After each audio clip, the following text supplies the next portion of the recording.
Good evening, everybody. The Music Fan is back, bringing smiles to the faces, knowledge to the people, and most importantly, music to the masses. And I am back with a brand new edition of 5 Minute Theory, where I teach you something about music in 5 minutes or less. Now, last time we talked about meter and time signatures, and particularly simple meter. So I highly recommend that you watch that first before you watch this video, so you have some context on what we're talking about today. So I'm going to start the timer and we're going to get going. So tonight we are talking about compound meter. Now, simple meter is very easy to pulse out because of its one-to-one nature. And what do I mean by that? Well, let's take a look again at the common time signature 4/4. That 4 on top means that there are 4 beats in the measure, and the 4 on the bottom means that the quarter note gets the beat. So if I pulse that out, we go 1, 2, 3, 4. No idea, nothing about subdividing. Very simple pulse. You can do the same thing with 2/4 or 3/4.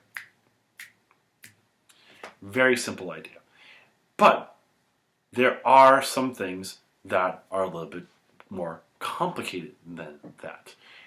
Though there are only a handful of time signatures that do follow that. So let's talk about them now. We have 6/8, 9/8, and 12/8. You might already see a pattern there. So let's take a look at 6/8 first.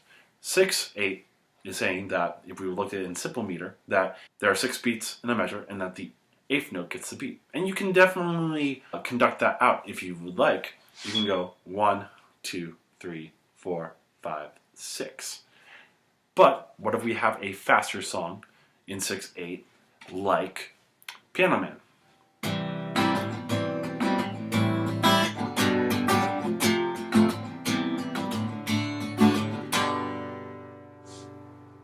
That is something kind of hard to do in 6/8 if we were doing it in simple meter. Going 1, 2, 3, 4, 5, 6, 1, 2, 3, 4, 5, 6.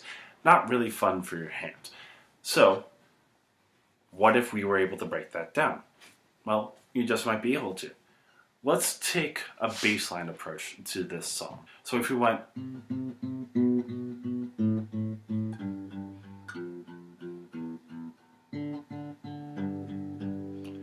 you're hearing this triplet idea, and that's the basis of what compound meter is based around. Instead of hearing it in 2, we're hearing it in 3. So from there, instead of going 1, 2, 3, 4, 5, 6, we can go 1, 2, 3, 4, 5, 6, 1, 2, 3, 4, 5, 6. We still feel that beat, but we can break that down and make it simpler to go. So instead of the 8th note being the note that gets the beat, it's actually the dotted quarter note, since 3 8th notes make a dotted quarter. The other two follow the same pattern. 9/8 we could conduct as, 9 beats in the measure and an 8th note getting the beat, and we can go 1, 2, 3, 4, 5, 6, 7, 8, 9. Or we can conduct it in 3 and go 1, 2, 3, 4, 5, 6, 7, 8, 9. One song that has that feel is Blue Rondo a la Turk. In the melody, you kind of hear it of,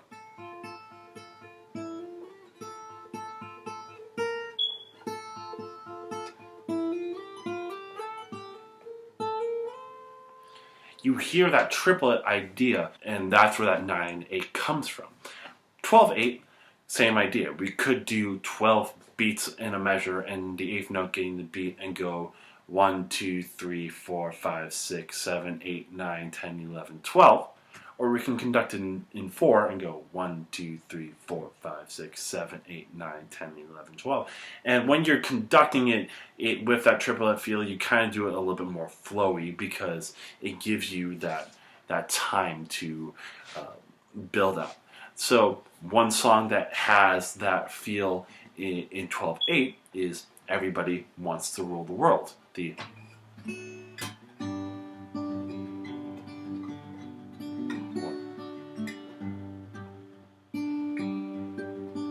So even though it feels like it's in 4/4, those triplet ideas come in pretty handily and show it can be in 12/8. There's also a lot of blues songs that that fit that 12/8 pattern as well. And we can talk a little bit more about that next time, while we also talk about some more interesting compound meters or complex meters that you hear in different rock songs, because I would love to talk about that.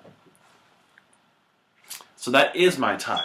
Thank you so much for watching. If you do have any questions, please let me know. I would hopefully be able to answer any questions about this particular topic or something in the future that you would like me to record for a 5-minute theory segment. Subscribe to my channel if you haven't already. If you do enjoy what I'm doing, it would mean the world to me to subscribe, so I know that you enjoy what I'm doing and want to see more of what I do.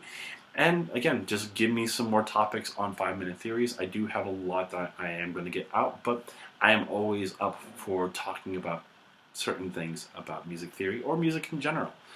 So that is my time. Like I said, next time I'm going to be looking at, we'll break this down a little bit more, but I'm also going to be looking at some other forms of time signatures, stuff like 5/4, 7/4, and talking about particular songs and giving examples of particular songs that fit that, so that your ear can be trained to stuff that's a little bit more unorthodox. But until then, this is the Music Fan, and I am signing off.